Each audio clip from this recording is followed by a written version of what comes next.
o emprego dos trabalhadores da Serra, que vai ser privatizada logo logo. Nós conseguimos uma PEC estadual, hoje, que é uma vitória nossa, porque o que nós estamos vendo, que as forças estão contra nós. Claro que nós queremos nossas empresas públicas, claro que nós queremos que todos continuemos nas nossas empresas de saneamento, nossas empresas do setor elétrico, mas parece que já estão, que não tem mais volta, a não ser se Lula vier ano que vem, esperar que ainda tenha volta. Eu quero dizer para a senhora, deputada, que de repente os pares, os colegas deputados, possam sim fazer uma PEC para garantir, no mínimo, o emprego dos trabalhadores que estão sendo atingidos pela essa privatização. No mínimo, como eu já lhe disse, existem duas PEC. Uma do ex-território, duas do ex-território, e essa estadual que nós fizemos, e foi aprovada. Eu acredito que pode ser aprovada a nível de Brasília. Basta a gente bem trabalhar nesse sentido. Muito lutamos para garantir nossa empresa estatal. Muito. Nós fizemos muito movimento.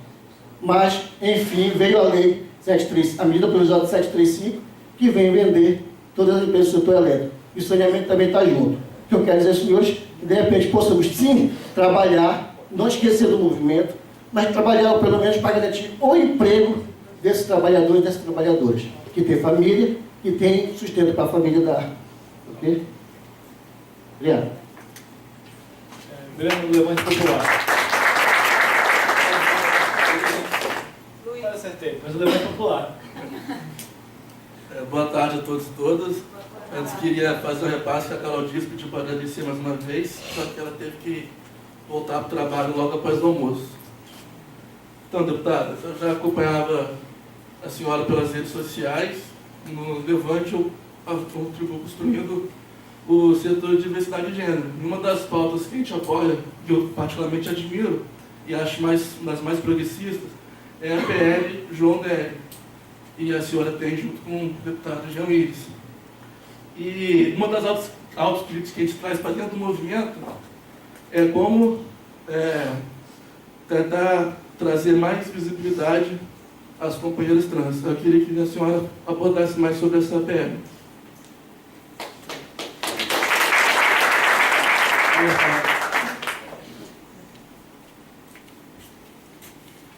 Boa tarde, né?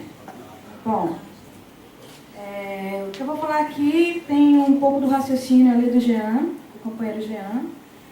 É o seguinte, quando a gente vota, geralmente é assim, né? A gente não vota no presidente, a gente vota nos projetos que aquele presidente vai dar encaminhamento. Então, assim, o sentimento que eu tenho e que pessoas próximas a mim têm é o seguinte, que em 2014 houve um distanciamento muito grande dos projetos que a gente defendia.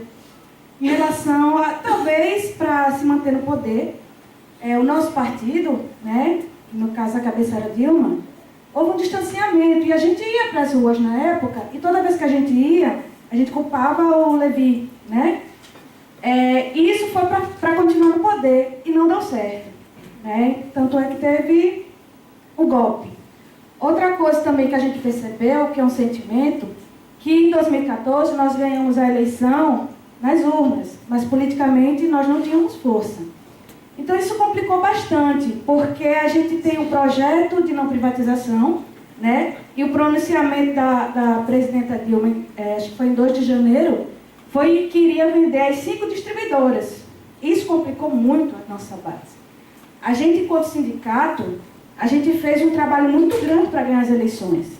Cada um teve sua participação. Só que houve esse distanciamento do nosso partido, do que a gente defende.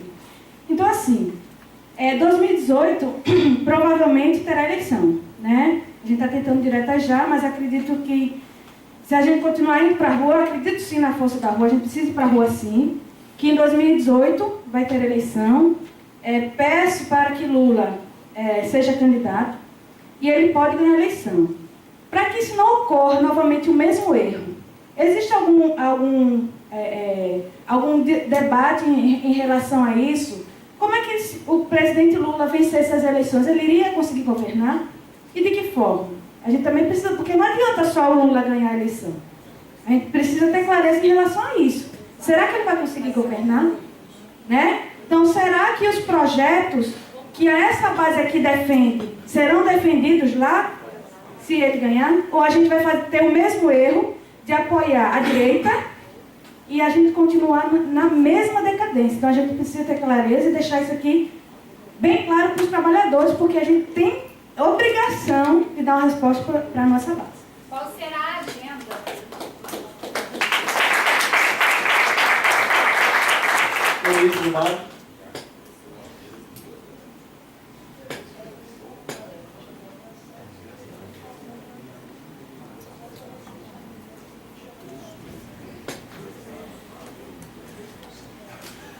Boa tarde, comparada. Boa tarde. Bom, eu sou a Louise, do Movimento dos Atingidos por Barragens, e gostaria, na verdade, de fazer algumas reflexões. Talvez o grande objetivo nosso daqui é sair pensando sobre mais coisas e mais aflitos, porque no momento que a gente está aflito, a gente consegue agir sobre o problema.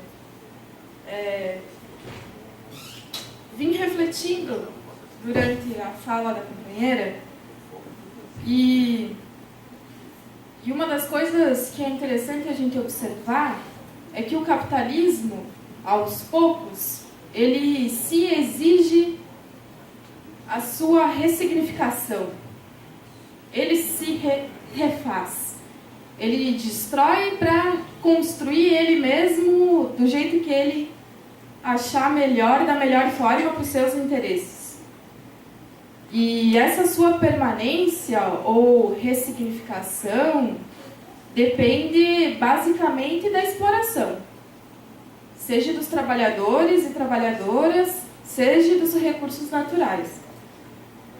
E o que a gente tem visto no Brasil ultimamente é que existem alguns focos principais, né, dessa exploração, e que eles, na figura, vamos dizer aqui, do capitalismo, está com um foco preparado, com as armas apontadas. Uma é para a nossa Petrobras e para o nosso petróleo e o pré-sal. A outra é para a nossa terra, para as nossas águas, e que para isso tudo poder continuar ou eles explorarem cada vez mais, a primeira coisa que eles estão fazendo é retirar os direitos dos trabalhadores e das trabalhadoras. Porque assim o lucro aumenta. E isso não é só aqui.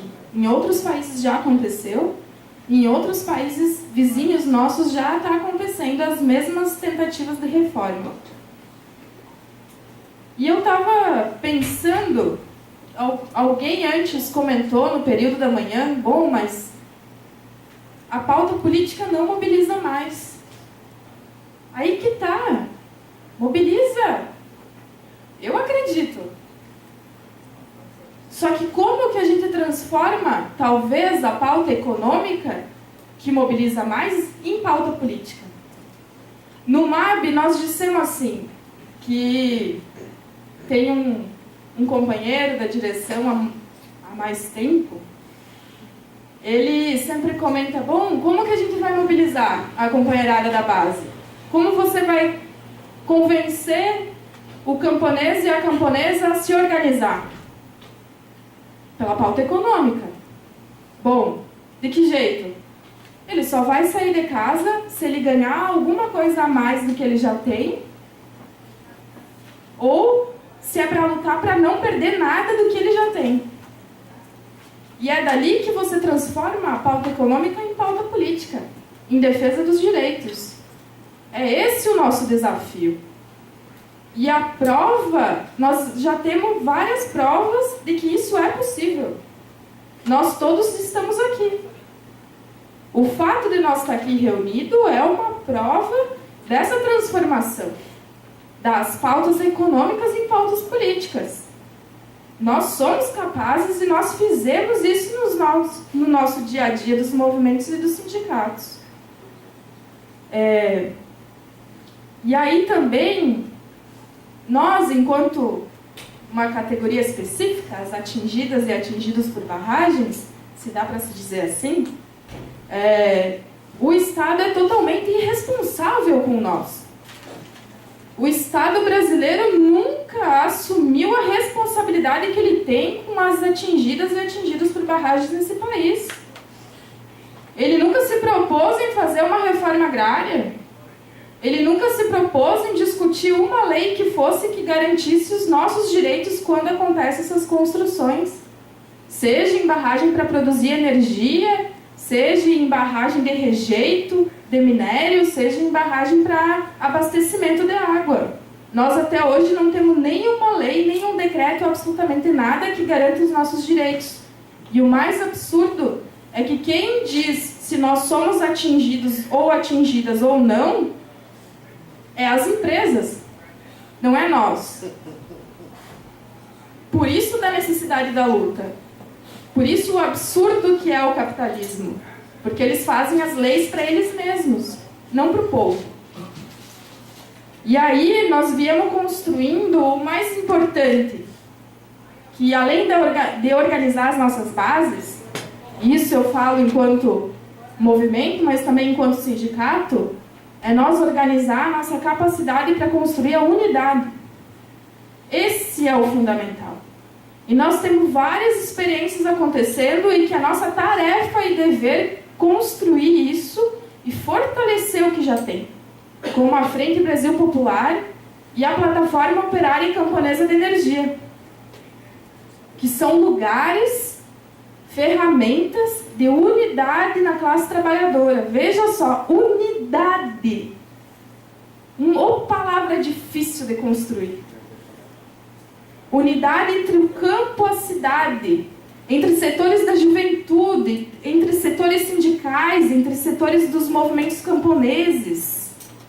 Olha que exemplo, nunca na história do Brasil se construiu algo parecido do que hoje nós estamos construindo a plataforma camponesa e operária de energia. E para terminar, como diz a nossa internacional, e aí nos fica para pensar que os trabalhadores e trabalhadoras hoje talvez não sabem a força que têm.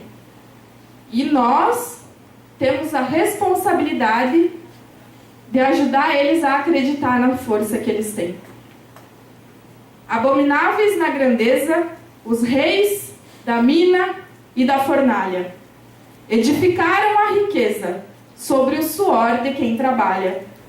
Todo o produto de quem sua, a corja rica o recolheu, querendo que ela o restitua. O povo só quer o que é seu.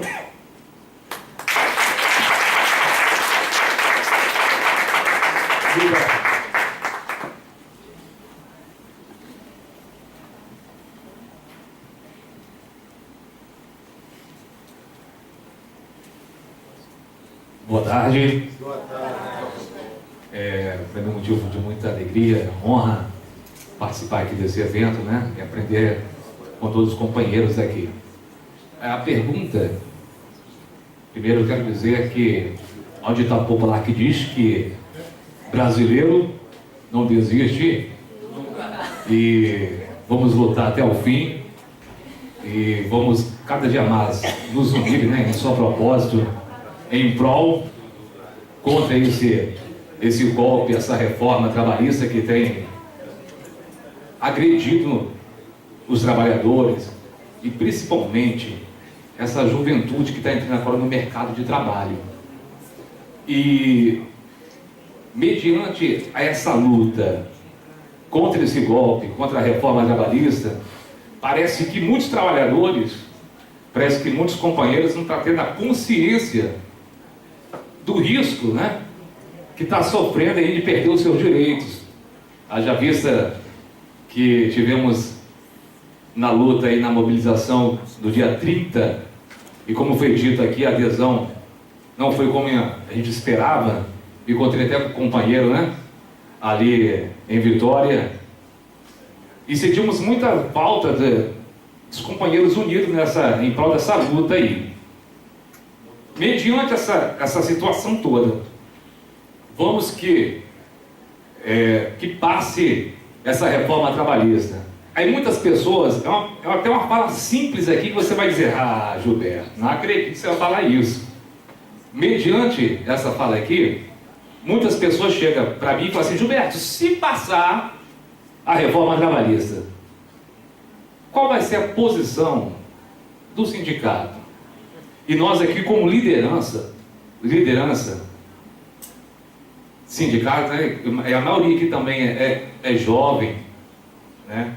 Até conversei com o nosso amigo aqui, senão eu sou jovem também, estou entrando agora para aprender. E a pergunta, e até mesmo na verdade não é uma pergunta, é só uma fala dizendo qual será a nossa estratégia para estarmos lutando em prol desse golpe que estamos sofrendo aí, principalmente os jovens que estão entrando agora no mercado de trabalho.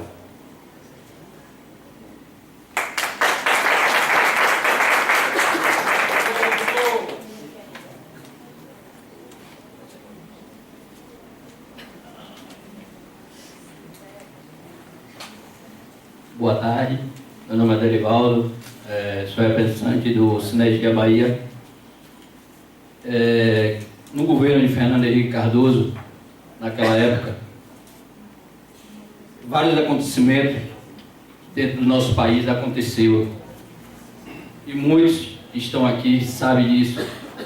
E está na nossa literatura brasileira, no livro Privataria Tucana, o autor Almaurene Júnior. Estou um pouco nervoso, mas faz parte. A gente vai... Relaxando. Relaxa, vai em casa. Então, assim, você vê que o PSDB, às vezes eu fico imaginando, pensando comigo mesmo, e já pensou se Aécio chega à presidência da República, como o Fernando Henrique fez, privatizou a Coelba, privatizou a CELP em Pernambuco, privatizou a do Rio Grande do Norte também. Então, assim, privatizou várias. A COSER. Obrigado, Pedro. Então, veja bem, se esse poder está na mão dele, as coisas iam ser bastante diferentes também. E assim, graças a Deus, não chegou a esse ponto.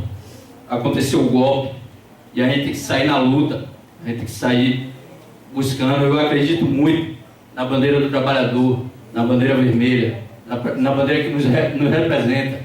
E assim, deputada, eu acredito no PT. Em todas as casas, às vezes os pais têm vários filhos. Existem erros ali dentro daquela família também. Como uma certa vez eu estava em um seminário, no Sinergia, e tinha um companheiro que é de luta, e ele estava revoltado com tudo. E eu cheguei para ele e falei com ele, companheiro, em toda a família, existem os acertos e os erros. E a gente não pode entregar de bandeja a nossa luta, que não é da agora. Essa luta que a gente veio buscar hoje aqui, o primeiro encontro de juventude, não está sendo construída pela gente, e sim por uma geração que está aqui também presente, que tem que estar unida com os jovens, com os brasileiros, e buscar fazer um diferencial. Às vezes, nós estamos aqui no aprendizado, na troca de informações, que vai trazer um diferencial lá na frente. Mas assim, eu sempre, quando chega alguém dentro da sociedade que vem procurar trazer uma informação que não cabe, eu procuro perder um tempinho e mostro para ele que o PT foi um dos partidos dos trabalhadores que já fez muito pelo esse país. Eu trabalhei num projeto do governo federal, no Luz para Todos, no Brasil, onde eu conheci pessoas que achavam que ia embora, não ia ver uma lâmpada acesa. E assim, eu cheguei em diversos lugares que eu fui trabalhar e encontrei muita dificuldade. Pessoas que não tinham uma água gelada para beber, a água lá tinha que ser no gás de cozinha, uma geladeira, as casas massapê. Então, assim, difícil, uma cultura totalmente diferente. Mas, assim, esse partido, ele honrou o nosso Brasil, porque trouxe várias coisas que veio beneficiar o povo humilde, o povo carente. E essa cultura hoje, que às vezes as pessoas, eu também cheguei para os companheiros lá na Coelba e falei com eles. Na hora que eles chegaram e foram, muitos deles saíram nas ruas com a gente lá, e sempre foi levantar essa bandeira vermelha que está aqui da CUT, e sempre está na militância com a gente. Mas eles foram bater panela lá na Barra, no Campo Grande. E eu falei, olha, cuidado, que você vai ver lá na frente o que é que vai acontecer.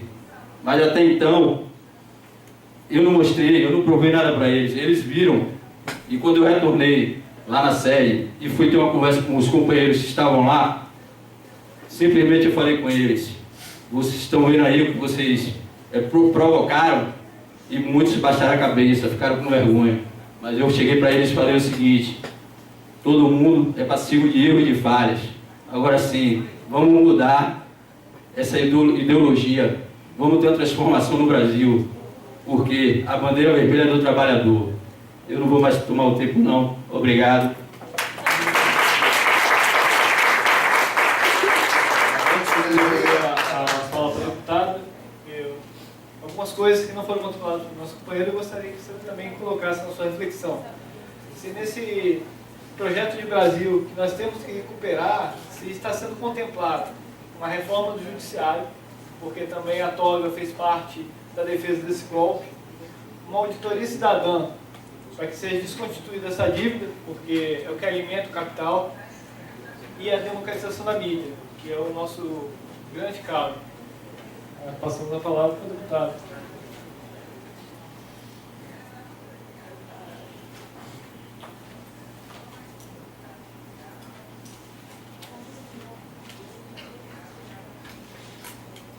Então, eu penso que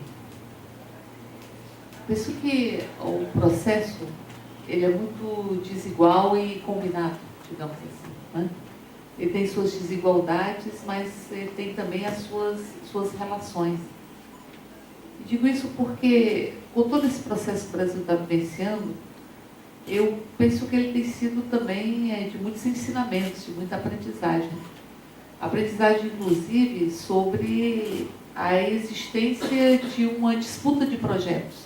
Há uma disputa de projetos no Brasil.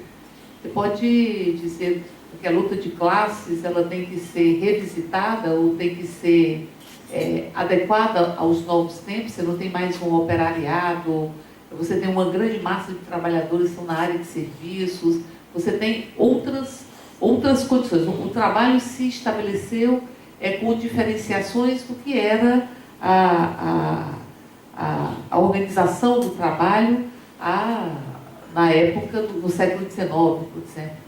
Mas há uma disputa de projetos, há uma luta de classes, digamos assim. Ela pode ser até meio pós-moderna, porque ela está fragmentada, não tem os conceitos tão fixos como tinha a época de Marx. Mas existe uma luta de classes, existem disputas de projetos. E nós estamos e convivemos em um país, que tem uma das elites mais cruéis de toda a história da América Latina. Uma elite que dispôs dos corpos de mulheres, não é? E que utilizou-se de instrumentos de dominação, dentre um deles o próprio estupro, como instrumento de dominação. O Brasil é um país mestiço, mas nós não podemos deixar de lembrar que, em grande medida, a nossa mestiçagem é fruto da violência contra as mulheres, não é?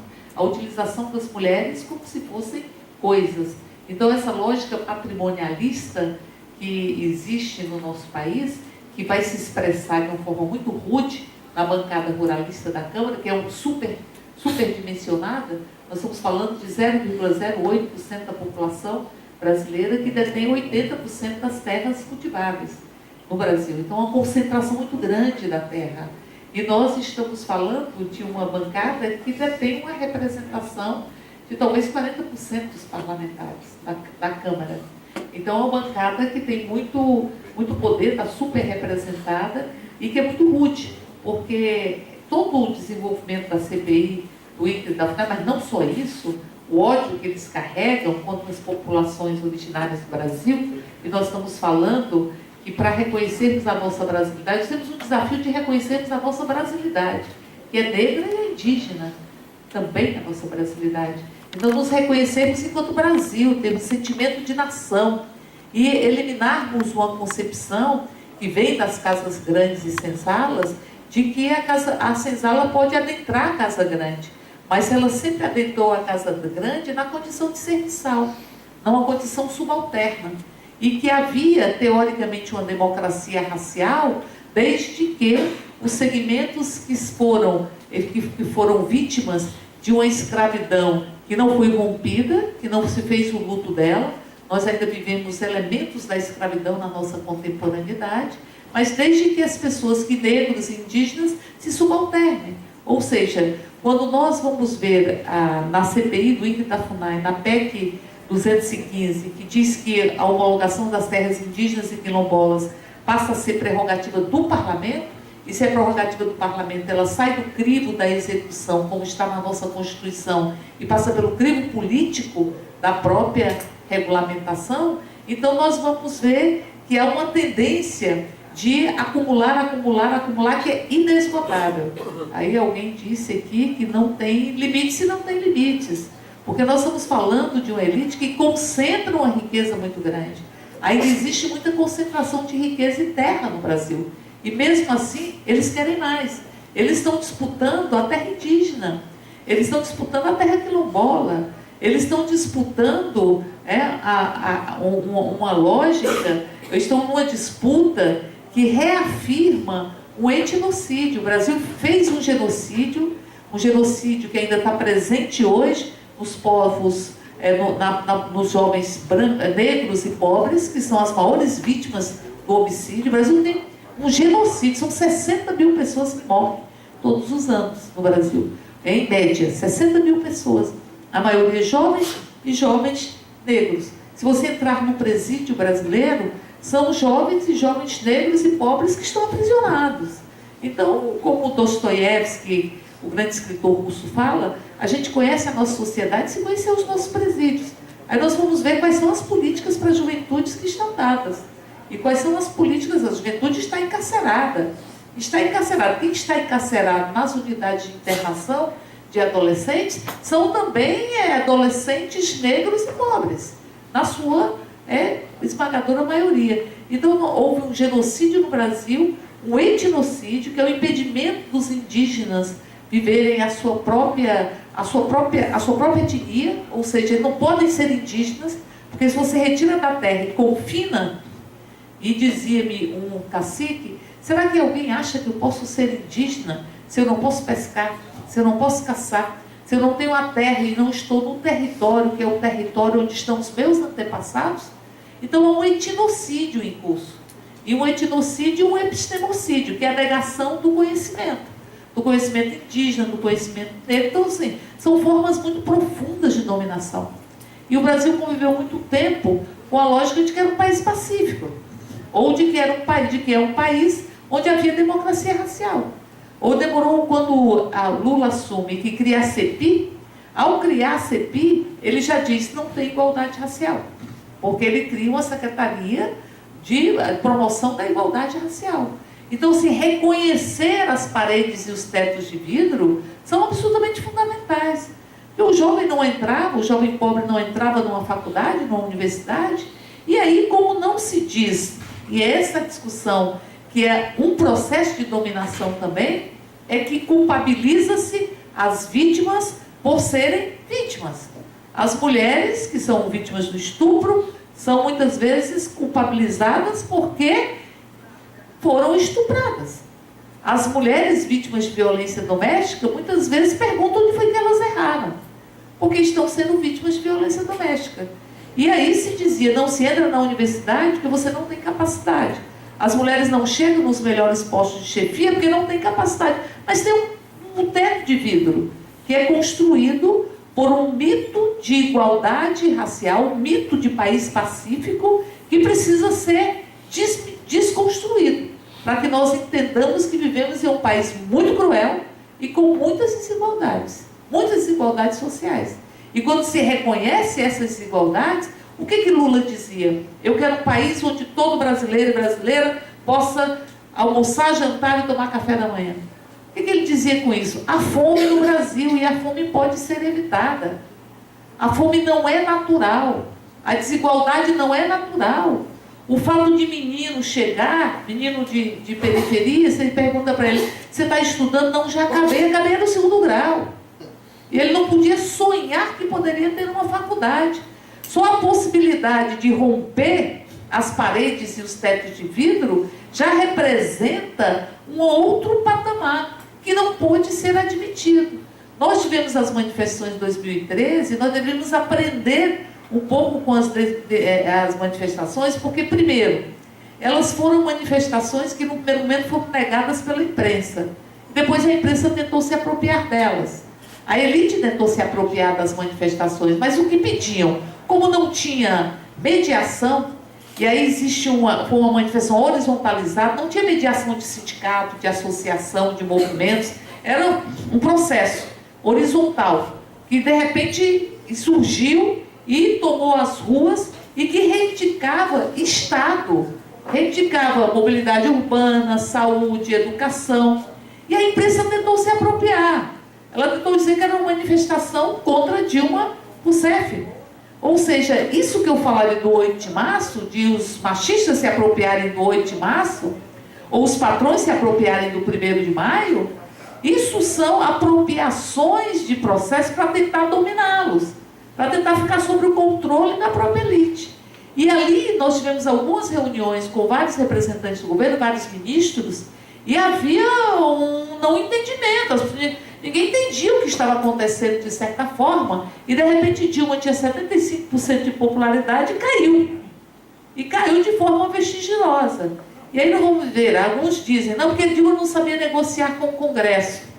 Bom, enfim, eu penso que, ainda que Dilma não tivesse, talvez não tivesse isso de reunir parlamentares, de conversar e tal, tudo mais, mas, veja, nós estamos falando de que Congresso, Carapata? De que Congresso nós estamos falando? É um Congresso que elegeu Cunha, um Congresso que tem envolvimento com a corrupção, porque tem um sistema eleitoral que é corruptor. Nós não fizemos também uma reforma política, nós estamos discutindo agora a possibilidade, e eu acho que tem chance de passar, pela primeira vez eu acho que tem chance de passar, o financiamento público de campanha, exclusivamente público, em um fundo que tem regras para quem vai, como vai e tal, tudo mais. E penso eu, tem que ter teto também. Tem que ter teto de gasto. Muitas vezes eu olho uma campanha para presidente, aí ele fala 100 milhões, 200 milhões e tal. Aí as pessoas dizem, não, mas não pode ser financiamento público. Mas de onde sai? O que nós estamos vendo? De onde é que está saindo esses recursos? É do poder público mesmo. Então, pelo menos que seja o poder público financia. Você tira o investimento privado, dá igualdade de condições, democratiza e a população pode cobrar.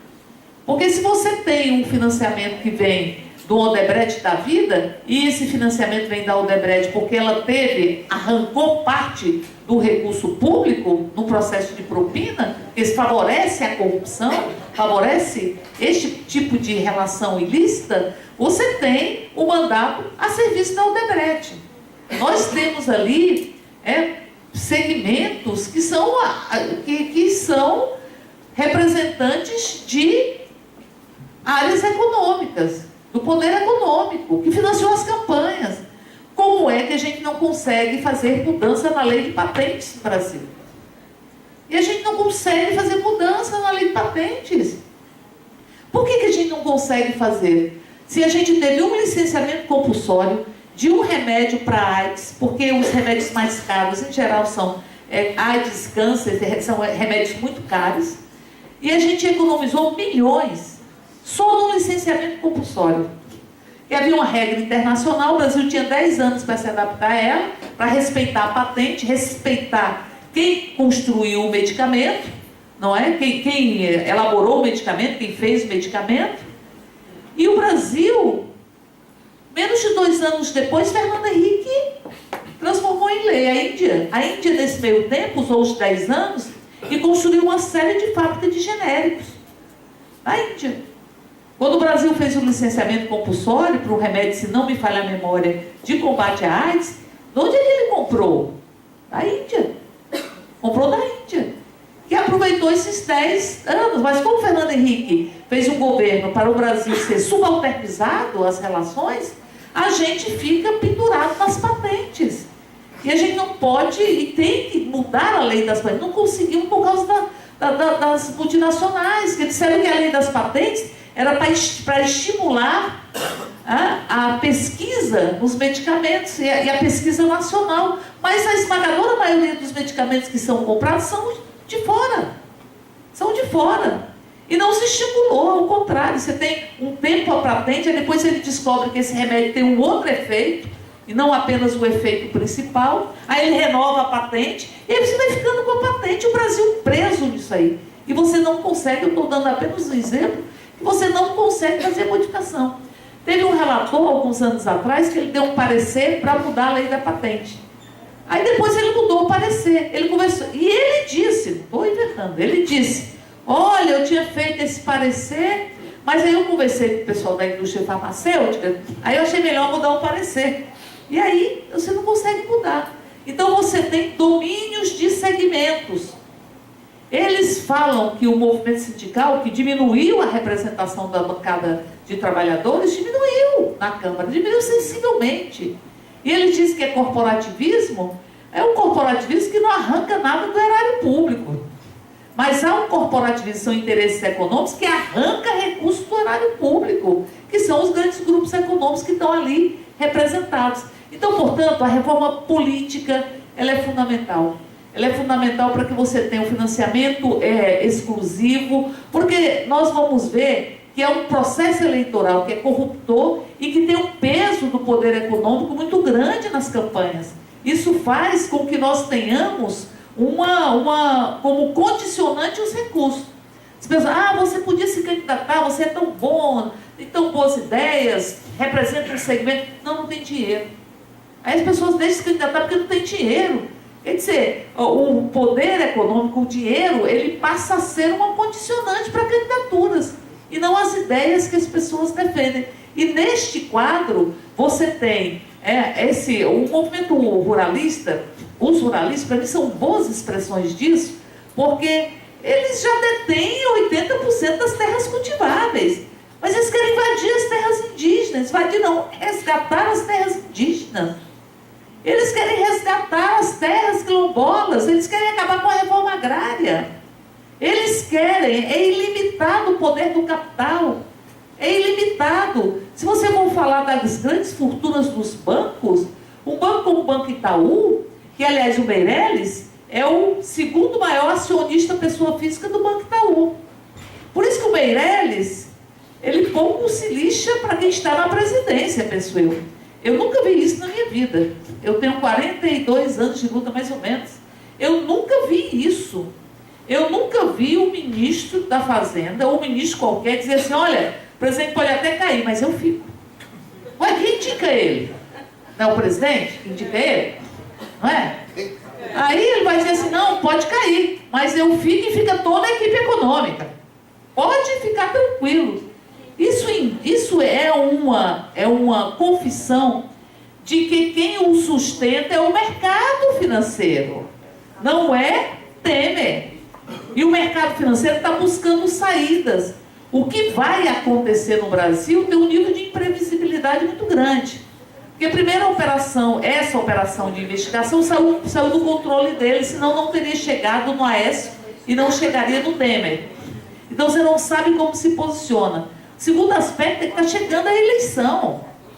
E os parlamentares, eles sabem que precisam do voto da própria população. A pressão que se faça no parlamentar, ela tem efeito. Ela tem efeito. A pressão que você faz diretamente no parlamentar. O parlamentar sentir que ele pode não ganhar a eleição. Deixa eu contar uma coisa que... Eu era presidente da CUT do DF, E o Fernando Henrique mandou uma proposta do negociado sobre o legislado, só que era mais ampla. Não sei se vocês lembram disso. Então, foi uma confusão para não passar essa proposta e tal, tudo mais. E ali o que aconteceu? Ela passou na Câmara e ela foi para o Senado. Só que a gente segurou na Câmara e quando ela foi para o Senado, ela foi em 2002, ano de eleição. Ela não foi votada no Senado. E ela ficou no Senado, Lula ganhou a eleição e Lula pegou a proposta de volta. E o Lula disse, no meu governo não tem proposta como essa. E retirou, porque era uma proposta do Executivo. Ele também fez isso com a terceirização. O problema é que a terceirização ela já tinha caminhado no Senado, já estava na Câmara, me parece, estava na Câmara, e ela já teria que ter, como ela já tinha tido alguma tramitação, ela precisava da aprovação da Câmara para poder dizer que mandava ou não a proposta para o Executivo. Ele não fez isso, por isso que não podia ter votado. Mas no desespero, eles pegaram o que era mais fácil para poder atender o Deus Mercado, que eu acho que é ilimitado. É ilimitado. Se passar a reforma da Previdência, eles vão adiante, e vão adiante, e vão adiante. O que eles fizeram com a PEC dos gastos foi isso. Eles fizeram isso tudo muito rápido. Porque você tem que ter os prazos das sessões, não é? A sessão de segunda e sexta, ela é sessão de debate. Precisa de 51 deputados. Mas nunca dá coro segunda e sexta. Porque os deputados vão para suas bases. Eles deram coro todos os dias. Eles se organizaram para ir lá e dar coro. E eles votaram muito rapidamente. Por quê? Para a população não conhecer, eu costumo lembrar de Bismarck, que dizia que se a população conhecesse como se fazem as salsichas e as leis, ficaria indignada. E eu acho que era para a população não conhecer o que estava direito, estava sendo votado, e porque eles sabem que o poder de uma Rede Globo, ele tem limitações. A Rede Globo, ela tentou ignorar as manifestações em 2013, depois ela tentou se apropriar contra a Dilma e o governo das manifestações. Mas ela tentou ignorar a manifestação das diretas. Aí tinha mais de 1 milhão de pessoas pelas diretas em São Paulo, e ela disse que estavam comemorando o aniversário de São Paulo. E depois não conseguiu, mas você não consegue manter isso por muito tempo. Então eles tinham que ser rápidos. Eles não conseguiram ser rápidos com a reforma da Previdência, porque ela teve um impacto, como eu disse, muito imediato. Quando saiu o que era, o povo reagiu. E aí eu acho difícil, posso estar enganada, que eles consigam aprovar essa reforma da Previdência. Eles estão tentando fazer uma outra reforma que se limite na idade, alguma coisa desse tipo. Eles estão tentando trabalhar isso. Essa reforma como está, acho muito difícil que eles venham aprovar, a da Previdência. A reforma trabalhista é maioria simples. E como eu disse, para quem está desempregado, nós temos 14 milhões de desempregados. O governo, qual é a defesa que ele faz? Dos índices econômicos. Ele fala que aumentou em 0,8% a produção industrial, mas no governo Temer caiu mais de 2%. Eles falam que cresceram em 200 mil, acho, empregados no último trimestre, mas durante o governo foram mais de 2 milhões. Nós precisamos rebater isso. Porque o que eles estão dizendo com isso? Não, ele roubou, mas ninguém sabe direito se ele roubou, não estou nem discutindo isso, mas acontece que a gente está tirando o país do buraco que o PT deixou. Essa é a narrativa que eles construíram. A gente não pode criticá-los, mas não pode criticar a capacidade e a criatividade que eles têm de elaborar narrativas. Eles fizeram a narrativa, construíram a narrativa, e essa narrativa eles estão todos os dias implementando. Então dizendo, olha, essa reforma vai gerar emprego para você, porque o patrão paga muito para o seu emprego. O patrão não paga imposto nenhum, o banco não paga imposto para ele, rendimento não é taxado nesse país. E aí se me pergunta, o Lula vai voltar a presidir o país? Eu penso, tem uns parlamentares de direita que viram para a gente e falam assim, quanto vocês estão pagando para o Temer?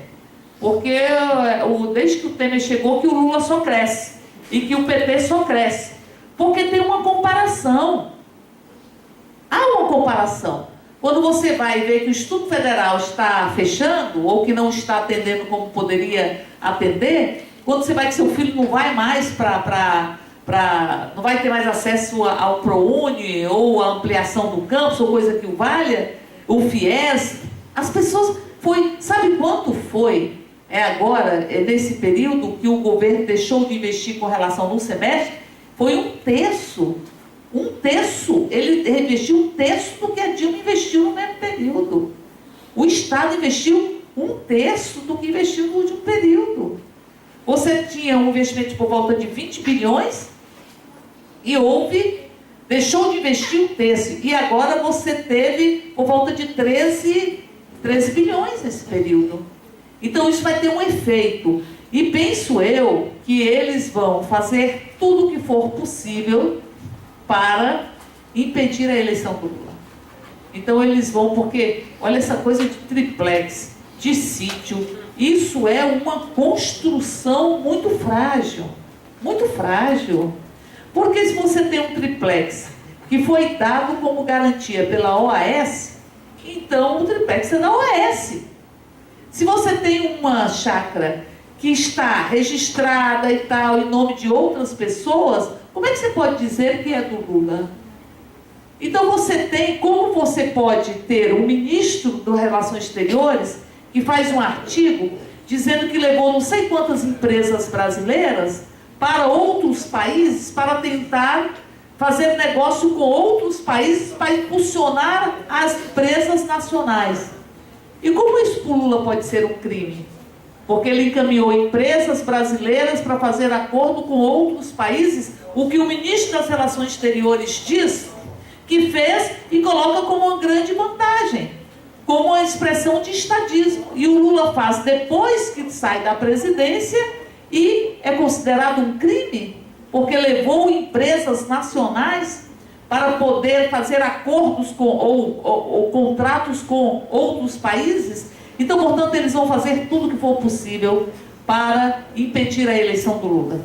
Porque eles perderam a eleição em 2014, achavam que podiam ganhar a eleição em 2014, perderam a eleição em 2014.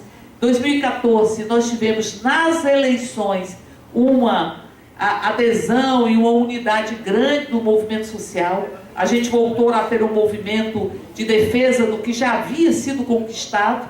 E quando nós vimos as primeiras reações de Dilma, talvez em função, inclusive, de ter um pacto dentro do Congresso, que se mostrou, aí tem razão quem já falou, que se mostrou insuficiente, porque ela foi apeada do poder, mesmo tendo feito isso, ela põe um Levi, põe uma Cátia Abreu, enfim, ela tenta fazer um movimento para o mercado, quando em verdade ela foi eleita contra a lógica do mercado e pelos movimentos sociais. Por isso que eu acho que a gente tem um divisor de água grande quando o Cunha assume, que o Cunha assume com muita estrutura, com muito apoio dos segmentos fundamentalistas das três esferas e também com muito apoio mantido por financiamento de campanha. Nós estamos vendo isso hoje, de como ele captava recursos e ele distribuía para criar uma rede que dependia financeiramente da sua ação. E a partir daí, ele vai construindo um outro tipo de postura e acaba aceitando a denúncia da Dilma, isso todo mundo viu, e aí nós vimos o que aconteceu no Brasil. Então, assim, o despudor e a disfarçatez. Aqueles que foram lá, voto pela minha família, em geral são contra a família dos outros, particularmente a família LGBT. Aqueles que dizem, eu voto pela minha igreja, são os que destroem os terreiros, que são a igreja da população de matriz africana, ou de religiosa de matriz africana. Os que dizem, eu voto em nome contra a corrupção, cada um deles, cada dia cai um, porque envolvidos com corrupção. Nós vimos o cinismo, e um pouco o Brasil viu qual era o Congresso, porque como são 513 parlamentares, você muitas vezes não escuta um parlamentar durante o mandato dele inteiro. Mas ali o país viu qual é o Congresso que nós temos. Que essa democracia representativa, ela não nos representa. Ela é precária. E ela está aquém da potencialidade do próprio povo brasileiro. Então, portanto, penso eu que eles vão tentar de todas as formas impedir a eleição do Lula. E creio que se Lula ganha as eleições, porque se vai se disputar, vai ganhar, que a população está crescendo muito rápido, porque é muito fácil a comparação. Quando nós falamos do segmento, estão dizendo, da juventude, nós vamos falar de trabalhadores que não viveram a época do Fernando Henrique Cardoso como trabalhadores. Os jovens não viveram isso. A época do Fernando Henrique Cardoso é um pouco que nós estamos vendo hoje.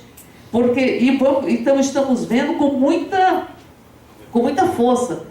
Penso assim, que o Freud fala que é um retorno do reprimido. Se reprime e uma vez volta, esse retorno do reprimido, ele vem de uma forma muito concreta. E eu penso que você tinha uma contenção do fascismo pelo peso da